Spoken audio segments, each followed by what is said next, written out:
सब कुछ जय मसीह की। मैं परमेश्वर का धन्यवाद करती हूँ सारी बातों के लिए, सारी चीजों के लिए। परमेश्वर का वचन हमारे जीवन में अद्भुत रीति से कार्य करता है, हम उसके लिए उसका धन्यवाद करते हैं। मैं आपके साथ उस वचन को बांटना चाहती हूँ जो पवित्र आत्मा के द्वारा परमेश्वर ने मुझे दिया, और परमेश्वर का आत्मा आपको जरूर इस वचन के द्वारा आशीष देगा। पवित्र आत्मा जी प्लीज सहायता करे, मदद करे। यीशु राजा अपने वचन के अनुसार बोले, बातचीत करे। पिता इनके जीवन में इस वचन का कार्य होने पाए यीशु राजा जी, और अद्भुत रीति से मेरे खुदा ये तेरे वचन को सीख कर, तेरे वचनों को सुनकर, तेरे वचनों पर चलने वाले बने। पिता प्रभु तेरा पवित्र आत्मा तेरे बच्चों की अगुवाई करे, तेरा पवित्र आत्मा तेरे बच्चों के साथ साथ रहे। मेरे यीशु मैं तेरा धन्यवाद करती हूँ सारी बातों के लिए। प्रभु मैं नहीं, आप मुझ में से होके बोले, बातचीत करें, और इनके ये जो बीज है वचनों के, ये इनके हृदय में अधिकाई से बस जाए। यीशु राजा ये 100 गुना फल लाए यीशु के नाम में, आमीन। हमारा आज का जो वचन है वो है सहन करना। देखिए, सहन करना सुनना बहुत आसान है, सहन करना सहना ही बहुत मुश्किल है। जब हम सिचुएशन में जाते हैं तो हमसे बर्दाश्त नहीं होती। जब हम सिचुएशन में जाते हैं तो हमें लगता है कि हम बर्दाश्त क्यों करें। लेकिन मैं आपको बताना चाहती हूँ कि प्रभु यीशु मसीह जिसने हमारे लिए जान दी, वो सिर्फ इसलिए जान नहीं दी ताकि हम इस पृथ्वी पे आए, अपने अपने काम करें, अकेले रहें और अकेले ही मर जाए। क्योंकि जब परमेश्वर ने आदम को बनाया तो परमेश्वर ने कहा आदम का अकेला रहना अच्छा नहीं है, इसका मतलब 2 जने बनाए, और जब 2 जने बनाए तो एक साथ जोड़ के बनाए, एक साथ रहने के लिए बनाए। लेकिन दुष्ट ने गड़बड़ी मचाई, दुष्ट ने उन दोनों के बीच में एक हलचल को पैदा कर दिया। वो क्या हलचल थी? उनके बीच में वो पाप ले आया। जब पाप आया तो पाप के साथ साथ दोष आया, लड़ाई झगड़े आए, मन मुटाव आया, एक दूसरे के प्रति बुरा मन में व्यवहार आने लगा, विचार आने लगा। और इसी वजह से उन पति पत्नी के बीच में, आदम और हव्वा के बीच में लड़ाई कहीं लिखी तो नहीं है, लेकिन मैं पक्के इस बात को कह सकती हूँ कि उनके बीच में मनमुटाव आ गया। तो जैसे ही उनको ये बात पता लगी कि उनसे पाप हो गया, तो परमेश्वर ने उनको क्या कर दिया? अदन की वाटिका से निकाल दिया, उन आशीषों से वंचित कर दिया। नेचुरल सी बात है, उनके बीच में लड़ाइयां हुई होंगी, झगड़े हुए होंगे, क्योंकि हम इंसान हैं और हम एक दूसरे की बर्दाश्त नहीं करते। हम एक दूसरे पे दोष लगाते हैं, हम अपनी गलती नहीं मानते। हम क्या करते हैं? हम दूसरों को समझाने के लिए, सिखाने के लिए तत्पर तैयार रहते हैं, लेकिन खुद से सीखने के लिए तैयार नहीं रहते। मैं आपको बताना चाहती हूँ, बहुत शॉर्ट में मैं इस वचन को दूंगी ताकि आप इसके डीप मीनिंग को समझने पाए, क्योंकि ज्यादा बोलने से ज्यादा वचन समझ नहीं आता। छोटा वचन भी कई बार हमारे जीवन में काम कर जाता है। बर्दाश्त करना सीखे। यीशु ने बर्दाश्त किया। क्यों किया? उसने अपनी देह में यानी अपने शरीर में रहने के दिनों में दुख उठा कर, आंसू बहा कर आज्ञा माननी सीखी।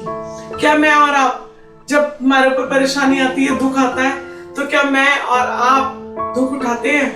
क्या मैं और आप आंसू बहाकर अपने परमेश्वर के सिंहासन के सामने आते हैं कि प्रभु ये बात मुझसे बर्दाश्त नहीं हो रही, मैं अपने पति की इस गलती को माफ नहीं कर पा रही हूँ, या मैं अपने पत्नी की इस बुराई को माफ नहीं कर पा रहा हूँ, ये मेरे लिए बड़ा मुश्किल हो गया है, मैं बर्दाश्त नहीं कर पाता हूँ, मैं बर्दाश्त नहीं कर पाती हूँ, मैं सही चलना चाहती हूँ प्रभु, मैं तेरे साथ चल रही हूँ, लेकिन ये जो सिचुएशन है, ये जो लोग हैं, ये मुझे सही नहीं चलने देते प्रभु, ये लोग मुझे परेशान करते हैं, ये लोग मुझे तंग करते हैं, और जिसकी वजह से मैं उकसाए में आकर बहुत कुछ बोल जाती हूँ। लेकिन मैं आपको बताना चाहती हूँ, कभी कभी जब आपसे गलती हो जाती है तो वो अनुग्रह का सिंहासन जो परमेश्वर ने इब्रानियों की 4:15 के अंदर लिखा है कि उस अनुग्रह के सिंहासन के सामने हियाव बांधकर आ जाओ, क्योंकि जिस बात की तुम्हें आवश्यकता है वो तुम्हें अनुग्रह दे सके।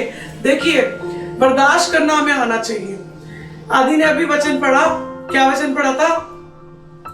कि धन्य है जो मन के दीन है, धन्य है जो मन के नम्र है, धन्य है जो मन के जो धार्मिकता के भूखे और प्यासे हैं, धन्य है जो मन के शुद्ध हैं, धन्य है जो परमेश्वर को धन्यवाद जो मेल कराने वाले हैं।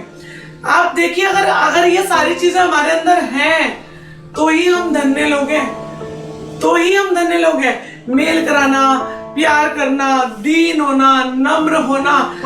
जब सिचुएशन खराब होती है, लड़ाई झगड़े हो रहे होते हैं, आपकी दीनता गायब हो जाती है, आपकी नम्रता गायब हो जाती है, आपका मेल मिलाप खत्म हो जाता है, नफरत आ जाती है, मन में कड़वाहट आ जाती है, कितनी रातें बिना माफ करे निकल जाती हैं, कितने दिन बिना बात करे निकल जाते हैं। देखिए, प्रभु यीशु मसीह ने हमें एक ऐसा हृदय दे दिया है जिसमें हम माफ कर सके, प्यार कर सके, एक दूसरे के प्रति मन में प्यार को, नम्रता को उत्पन्न कर सके। लेकिन ये खुद से नहीं हो सकता, ये मैं सच कह रही हूँ, खुद से नहीं हो सकता। ये होने वाला, ये करने वाला हमारे बीच में केवल एक ही है, और वो कौन है? हमारा पवित्र आत्मा, जो प्रभु यीशु मसीह के द्वारा हमें मिला, जो पिता ने अपने इकलौते पुत्र के द्वारा हमें सच में हम पे तरस खा के हमें दे दिया, हम पे अनुग्रह कर दिया, क्योंकि हम इस काबिल ही नहीं थे कि हम अपने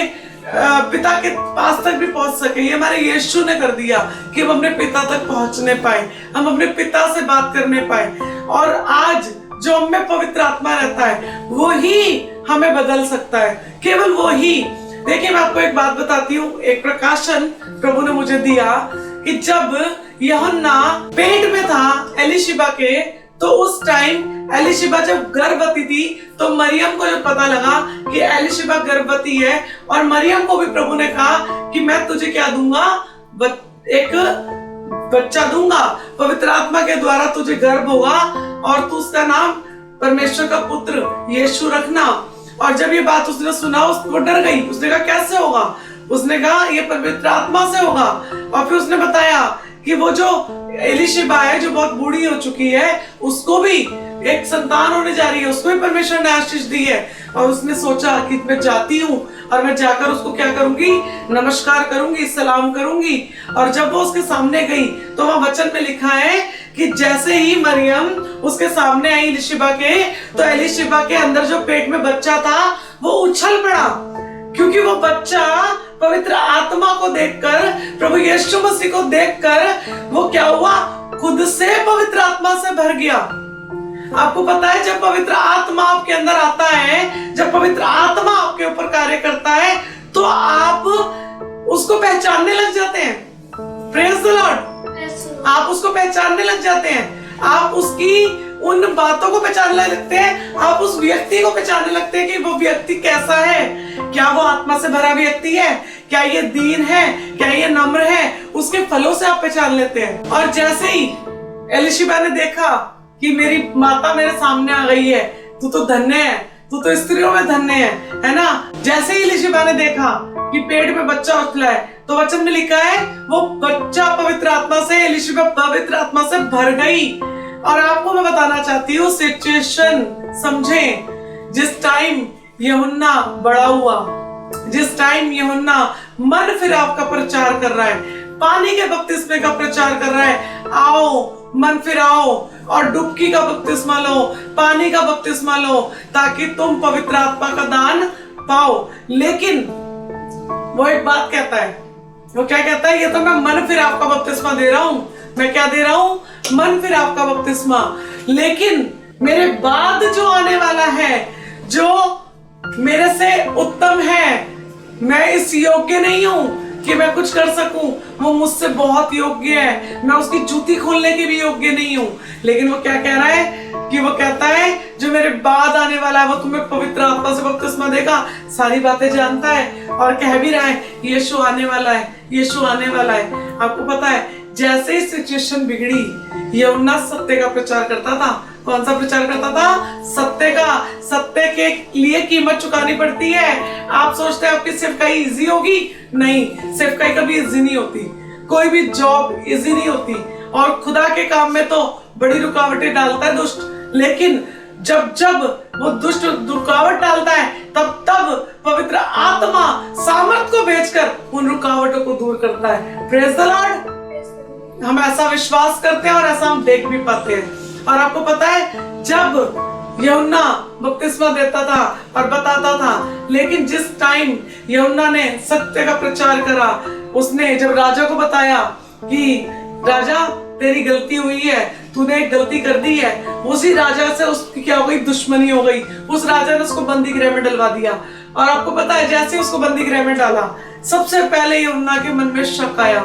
सबसे पहले आप ये देखिए, पेट में तो पवित्र आत्मा के द्वारा वो समझ गया, क्या वो समझ गया, ये मेरा क्या है, परमेश्वर है। ये मरियम के पेट में कौन है, यीशु है, पवित्र आत्मा से भरा हुआ है। लेकिन जब वो आमने सामने भी आया, तो वो कहता है अपने चेलों को, कहता है जाओ पूछ कर आओ कि यही यीशु है, यही मसीहा है जो आने वाला है। तो यीशु मसीह ने वहां पर एक बात बोली, तुम क्या देखने आए थे, हवा से इन सरकंडों को हिलते हुए?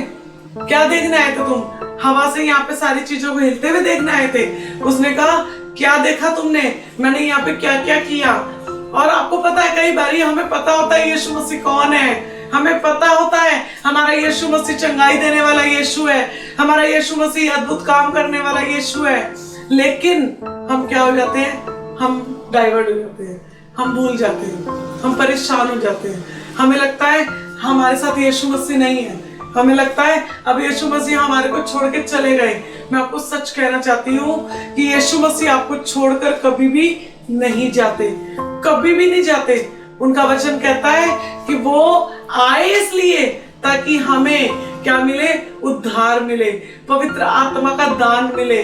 परमेश्वर का वचन बताता है सब पे पवित्र आत्मा प्रकट नहीं होता था पुराने नियम में, लेकिन नए नियम में उसने सबको दे दिया। या यूहन्ना के पास पवित्र आत्मा नहीं था, यूहन्ना के बाद ही तो पवित्र आत्मा आया, यूहन्ना के बाद ही तो यीशु मसीह ने पवित्र आत्मा दिया, यीशु मसीह उसके बाद ही तो आए थे। लेकिन पेट में ही पवित्र आत्मा से वो क्या हो गए थे, यूहन्ना परिपूर्ण हो गए थे, पवित्र आत्मा से परिपूर्ण हो गए थे। एक जगह जब जकरिया उसका पिता यूहन्ना का जब धन्यवाद का स्तुति का गीत गा रहा है, तो वहां वो भी पवित्र आत्मा से भर गया। पता है, क्योंकि पवित्र आत्मा उस टाइम पर आने वाला था, यीशु आने वाला था और आज हमारे बीच में है, आज हमारे बीच में है। वो आपको बर्दाश्त करना सिखाएगा, वो आपको चुप रहना सिखाएगा, वो आपको प्यार करना सिखाएगा। जैसे यीशु ने कहा कि यहोवा परमेश्वर ने मुझे सीखने वालों की सी जीभ दी है कि मैं शिष्यों के समान सीखूं, मैं बच्चों के समान सीखूं। बहुत मुश्किल है सीखना, बहुत मुश्किल है। जब परेशानी आती है हम भूल जाते हैं हमारा मसीहा हमारे साथ है। मैं आपको सच कह रही हूँ, दुष्ट सामने से कहता है तेरा मैं सब बर्बाद कर दूंगा, गाली देता है, गंदी गंदी गाली देता है, टॉर्चर करता है, हमारा भविष्य बताने की कोशिश करता है, हमारे बच्चों का भविष्य बताने की कोशिश करता है, लेकिन वो हारा हुआ है। कहाँ है वो? हारा हुआ है, कुचला हुआ है। उसको यीशु मसीह ने ऐसे एड़ी से कुचल दिया है, कुछ नहीं है उसमें, ताकत नहीं है उसमें। वो ताकत तब पाता है जब हम उसको ताकत देने देते हैं। वो हमारा खून चूसता है और जब हम अपने खून को चुसवाने देते हैं, जब हम अपने एनर्जी को खत्म होने देते हैं, तब उसमें पावर आती है। तो अपने पावर को खत्म मत करें, खत्म मत करें।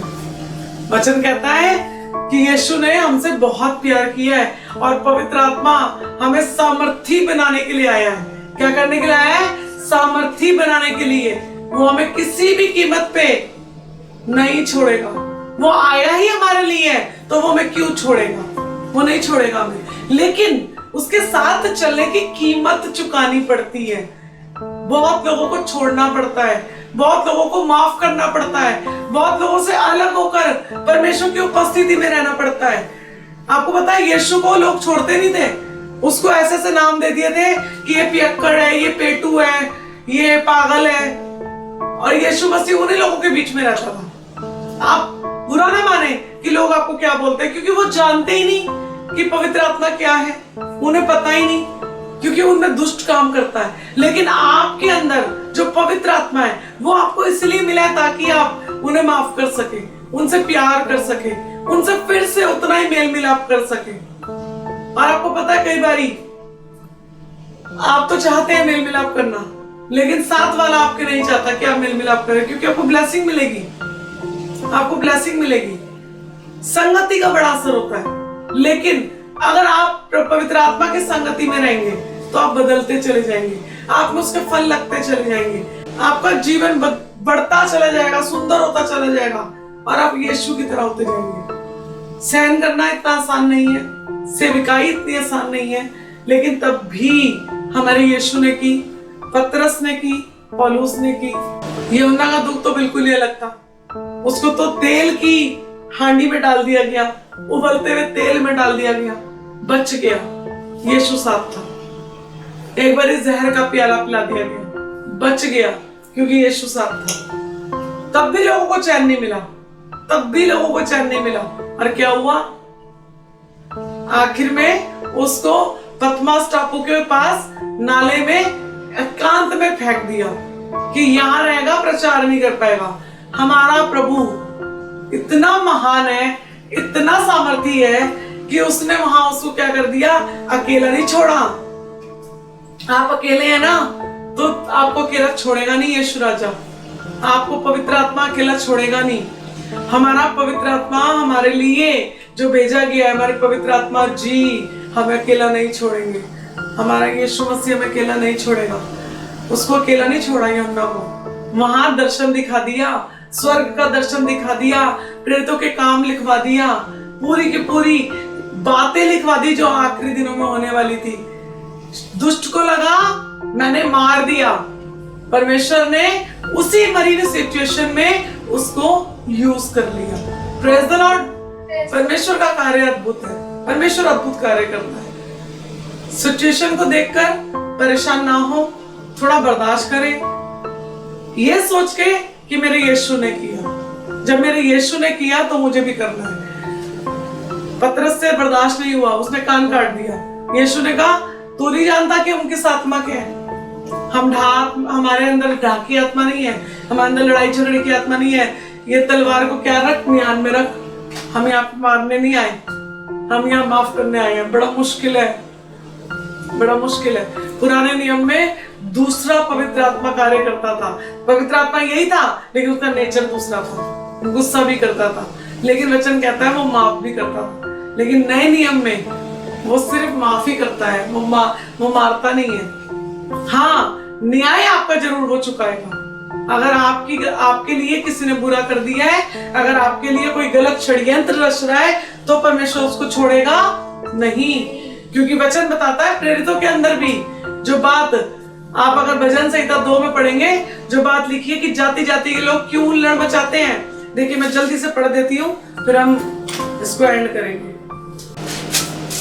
जैसे वहां पे लिखा है भजन संहिता में, वैसे ही सेम यहाँ लिखा है। प्रेरितों के काम 4:25 से यहाँ लिखा है, तूने पवित्र आत्मा के द्वारा अपने सेवक हमारे पिता दाऊद के मुख से कहा, अन्य जाति क्यों लड़ मचाती है, क्यों देश देश के लोगों के विरोध में, क्यों व्यर्थ बातें सोची। हमारे विरोध में लोग सोचते हैं ना उल्टी बातें। प्रभु उसके मसीह के विरोध में पृथ्वी के राजा खड़े हुए। प्रभु के और मसीह के विरोध में क्या हुआ? पृथ्वी के राजा खड़े हो गए और हाकिम एक साथ इकट्ठे हो गए, क्योंकि सचमुच तेरे सेवक यीशु के विरोध में जिसका तूने अभिषेक किया, हेरोदेस और पुन्तियुस और पिलातुस भी अन्य जातियों और इस्राएलियों के साथ इस नगर में इकट्ठे हुए, विरोध करने इकट्ठे हुए। लोग आपको छोड़ेंगे नहीं, आपका विरोध किया जाएगा, लेकिन आपको अच्छा बनना है। वचन कहता है मत्ती 5:11 में, धन्य हो तुम जब मनुष्य कि मेरे कारण तुम्हारी निंदा करे और तुम्हें सताए और झूठ बोल बोल कर सब प्रकार की बातें तुम्हारे लिए कहे। तो क्या करना? आनंदित और मगन होना। खुद से नहीं हो सकते आनंदित, इतनी बातें हो रही होंगी, इतना कुछ हो रहा होगा, खुद से आनंदित नहीं हो सकते। पवित्र आत्मा आनंदित कर देगा, पवित्र आत्मा आपको आनंदित करेगा। वचन कहता है धन्य है जो मन के दीन है, क्योंकि इसके साथ प्रॉफिट्स जुड़े हैं, इसके साथ प्रोमिसेस जुड़े हैं, क्योंकि वे स्वर्ग का राज्य उन्हीं का है। धन्य वे जो शोक करते हैं, क्योंकि वे शांति पाएंगे। धन्य वे जो धार्मिकता के भूखे और प्यासे, क्योंकि वे तृप्त किए जाएंगे। लिखा है धन्य वे जो मेल मिलाप कराते हैं, क्योंकि वे परमेश्वर के पुत्र कहलाएंगे।